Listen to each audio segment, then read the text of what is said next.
Vamos a regresar con el tema que les habíamos anunciado. Hay una encuesta realizada, o más bien encargada, por la Asociación Chilena de Municipalidades junto a la Escuela de Gobierno Local, que hicieron una consulta acerca de las medidas y la apreciación sobre este retorno, un eventual retorno a la normalidad. Y uno de los elementos que arrojó esta encuesta es que un 73% de las personas consultadas tiene miedo de volver a salir al levantarse las cuarentenas. Actualmente hay 77 comunas que están en una situación de cuarentena. Hoy ya lo decíamos, 9 de ellas entrarán en una etapa de transición y esto comienza, ¿no es cierto?, también a producir una serie de comportamientos emocionales. ¿Cómo va a ser mi vida nuevamente? ¿Cómo voy a enfrentar esta nueva etapa después de tanto tiempo, particularmente aquellas personas que han estado durante tanto tiempo confinadas, haciendo teletrabajo, por ejemplo, o derechamente no pudiendo salir a trabajar, no pudiendo trabajar? Vamos a conversar a esta hora con la psicóloga clínica de psicologiachile.cl, Carolina Silva, acerca de estos temas. Carolina, ¿qué tal? Buenos días. Hola, ¿cómo estás? Buenos días. Bien, Carolina, a ver, lo primero es, ¿cuál dirías tú que son justamente los principales temas que hay que atender para que efectivamente este proceso, desde el punto de vista de la salud emocional, se haga correctamente? A ver, primero que nada, lo importante es poder, reconocer que hay muchas personas que pueden sentir miedo, ansiedad ante una situación de salir de su casa y volver a como tú decías, a esta vida, digamos, normal de trabajar o de volver a exponerse un poquito más fuera de casa. Ahora, las medidas en general, ojalá fuera de manera progresiva, no fuera, digamos, de una manera muy brusca, ya que claramente eso a las personas podría afectarles más. De alguna manera también saber que estas personas pueden, y mucho en realidad, al tener esta ansiedad, al tener, digamos, estos miedos de salir, genera claramente una reflexión negativa, pensamientos muy negativos. Entonces, claramente ahí también lo importante es que las personas logren quizás como enfrentar esos miedos, enfrentar esos pensamientos y tratar justamente como de no dejarse llevar por esto, porque si no, claramente el miedo petrifica, obviamente pone en shock a una persona. Pero la idea es que las personas puedan quizás comunicarse con sus más cercanos, tener salidas con personas que de alguna manera resguarden también las medidas de higiene y protección, pero poder comunicarse con ellos y también quizás hacer una manera de alivianar un poco esta ansiedad que estas personas están viviendo. Carolina, ¿cómo abordar la diferencia que hay ahí de condiciones y de posibilidades de la gente? Porque durante la cuarentena hubo gente que tal vez tuvo unos miedos parecidos, distintos a los que se acumulan después del tiempo de encierro, porque nunca pudieron estar encerradas, porque tenían que trabajar o sobrevivir, y que siempre tuvieron que vencer cualquier temor, porque simplemente si no tenían sustento para sus hijos en la noche, alimento, así de básico. Perfecto. Y ahora nos encontramos también con una cantidad de gente que probablemente va a tener que ir a trabajar, que no es la que está cuarentenada en el Barrio Alto, sino que es gente que va a tener que ir a trabajar usando transporte público y metro, y donde esas gradualidades difícilmente las van a poder adoptar. Claro, también estoy de acuerdo, porque obviamente las personas tienen que, digamos, la protección que en el fondo uno tiene teniendo estas, los guantes, la mascarilla. Claro, en el fondo cuesta confiar un poco en el hecho de que en este común vivir sabemos que estamos mucho más expuestos por distintas situaciones en transporte público. Claro, ahí en el fondo es difícil como para esas personas tener que vivir esta forma más abrupta, en el fondo de tener que seguir compartiendo con más personas, y obviamente que eso también a las personas puede generarle incluso, yo diría que también va a ser un proceso donde van a haber más cuadros ansiosos y va a haber un poquito más de estrés en las personas.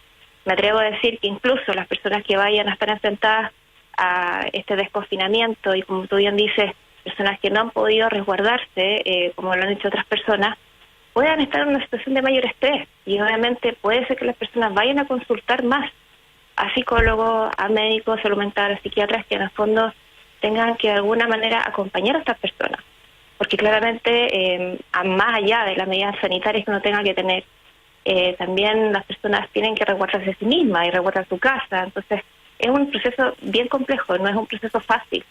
Por eso es que lo progresivo yo te lo planteo de manera quizás más bien teórica, pero también con las experiencias que hemos visto en otros países. Pero lamentablemente lo progresivo no está muy claro tampoco.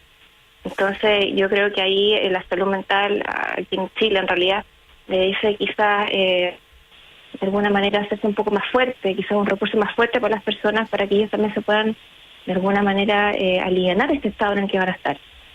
Pero sí, está claro, o sea, yo creo que el tema de volver a una sociedad en donde en el fondo a un común vivir en donde no hay lo progresivo, para muchas personas va a ser más complejo. Yo creo que la salud mental va a estar bastante más en riesgo durante este tiempo.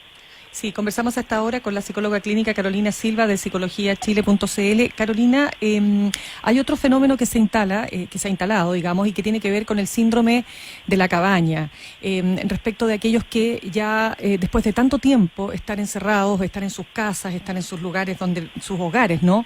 Tienen eso que hablábamos, ese miedo, pero también, aparte del miedo, es como que se instaló una corporalidad, una costumbre, un hábito, ¿no es cierto? Y ese es un hábito que va a generar mucha angustia cuando se rompa. Nuevamente, ¿cuáles son las características que ese síndrome tiene y cómo prepararse para salir justamente? ¿Cuál es el procedimiento que uno tendría que hacer, entendiendo que esto evidentemente en algún momento va a terminar para aquellos que están y que seguimos en cuarentenados, ¿no es cierto? Y por lo tanto, ¿cómo hacer que el impacto sea menor? ¿Cómo protegernos en definitiva? Mira, este síndrome de la cabaña es un conjunto más bien de síntomas que no configuran un trastorno mental, pero sí en el fondo están dentro de un espectro ansioso. Entonces obviamente las personas se sienten más inseguras, se sienten desprotegidas, hay muchos pensamientos negativos asociados al miedo, a la evitación de salir, a sentirse, digamos, ante una situación de desprotección por no estar en su casa. Genera bastante inquietud mental, inquietud emocional. Entonces claramente las personas generan esta reacción en donde no estoy listo para salir, ¿qué va a pasar? Entonces claramente es una sensación de total incertidumbre, no solamente por la situación, digamos, económica y todo lo que hemos visto, sino que también con qué pueda pasar a esa persona al momento de salir y pueda existir un contagio. Eso va a ocurrir bastante. Pero sin ser una enfermedad en el fondo. Ahora, esto va a estar más presente en aquellas personas que tengan alguna base previa, obviamente, algún trastorno que hayan vivido, tipo ansioso, depresivo, personas que quizás no han tenido ningún tipo de acercamiento con nadie en realidad, personas que no han podido salir bajo ningún punto de vista, por lo tanto son personas más tendientes a vivir estos estados ansiosos más intensos. Ahora, ¿cómo? ¿Perdón? Sí, no, dale, que voy a preguntar ahí otra variable que hay. Ok. Pero el tema es que, claro, la salida, ojalá, como te decía, empezar también las personas a decir, bueno, si este miedo que estoy teniendo, si esta angustia que estoy sintiendo, si esta inquietud me está pasando, ¿qué puedo hacer frente a eso? No es como dejarse llevar por el miedo, sino en el fondo decir, ok, me está pasando esto, pero... por ejemplo, dejo de ver tanto noticiero que en el fondo pueda ser muy negativo para la persona, porque las personas están viendo muchas noticias. No digo que no las vean, tampoco digo que no se informen, pero sí las personas que viven bajo estos estados de ansiedad, ojalá distraerse un poquito más, quizás ver su noticiero como corresponde o escucharlo, pero también hacer otras cosas que impliquen de repente distraerse, en el fondo para no estar constantemente pensando en, por ejemplo, alguna situación negativa que haya ocurrido, decir, chuta, esto me va a pasar a mí también, mejor no salgo, porque así de alguna manera también se intensifica mucho el tema de los miedos y las ansiedades. Lamentablemente las personas, la ansiedad y la incertidumbre hace que las personas quieran buscar información, porque eso seguriza, pero cuando la información que empiezan a buscar en fake news o de repente, cosas que salen, digamos, muy catastróficas para ellas, hacen que justamente el cuadro sea mayor. Entonces, por eso es que la salida, ojalá fuera, pensando un poquito en que, bueno, me distraigo mientras tanto, sé que tengo que salir, pero trato de no pensar en esto, quizás conversar con un red de apoyo, en el caso de alguna pareja, que la persona esté conviviendo, o con amigos, de alguna manera para poder liberarse un poquito esta ansiedad. Y obviamente que también pueda tener estas primeras salidas, quizás no, por ejemplo, por decir algo, un día domingo la persona dice, chuta, el lunes tengo que salir, decir, bueno, me preparo antes, entonces en vez de estar saliendo el día lunes directamente afuera, al exterior en el fondo, quizás hacerlo algunas días antes encontrarse con una persona, de manera obviamente no cercana, o sea, de repente también conversar un poquito más de esto, y así ya no intensifico las últimas horas de que ya voy a tener que salir otro día a trabajar, de poder, como digamos, expresar lo que estoy sintiendo. Mientras más me resguardo en mí mismo, es peor. En el fondo, mientras más vivo esta situación de ansiedad, sin comunicarla, sin hablarla, va a ser peor, va a ser más intensa. Carolina, ¿ha habido en este tiempo, en estas semanas, posibilidad y tiempo de analizar lo que ha pasado en estos temas en otros países? Porque recuerdo, estoy pensando en las informaciones que empezaron a llegar desde Europa y en particular de España, que puede ser más cercana para nosotros, ¿no es cierto? Cuando empezó el desconfinamiento, y lo que vimos fue, al menos en las noticias, algo tan distinto a todo esto, como que da la impresión que los chilenos estamos más angustiados y temerosos. Allá, cuando se empezó a abrir, la gente hacía fila en los cafés para juntarse con otros, estaban todos ansiosos por salir. El día que se permitió a los niños salir a pasear, salieron todas las familias en masa, invadiendo las calles y los parques con sus niños jugando.